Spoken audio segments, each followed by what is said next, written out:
धनंजय मुंडे यांनी राजीनामा दिल्याची चर्चा होती। ती चर्चा धनंजय मुंडे यांनी फेटाळलेली आहे। मी राजीनामा दिलेला नाही असं त्यांनी स्पष्ट सांगितलंय। तर धनंजय मुंडे हे मंत्रालयात पोहोचले।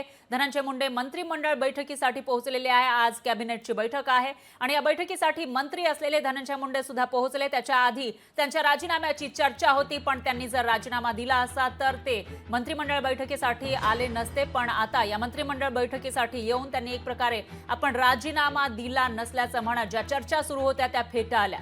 तर संतोष देशमुख हत्या प्रकरणामध्ये धनंजय मुंडे यांच्यावर आरोप केले जात आहेत आणि जोपर्यंत या प्रकरणाचा तपास पूर्ण होत नाही तोपर्यंत त्यांनी राजीनामा द्यावा, मंत्रिपदावरून दूर राहावं असं सांगितलं जात आहे। सत्ताधारी त्यांच्या मित्रपक्षातील नेते असतील किंवा विरोधक सुद्धा तशी मागणी करताना दिसत आहेत आणि अशातच आता धनंजय मुंडे यांच्या राजीनाम्याची चर्चा रंगली होती, पण त्यांनी या चर्चा फेटाळल्या।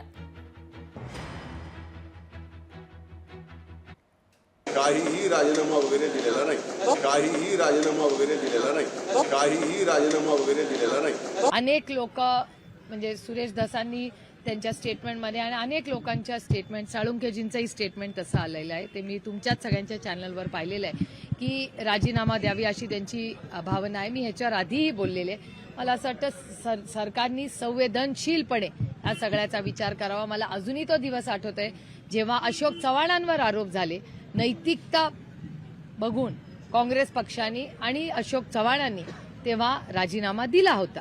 त्यामुळे आता सरकारला ठरवायचंय की त्यांनी काय करावं। लोकशाही मराठी ऐका, पहा, जागरूक रहा।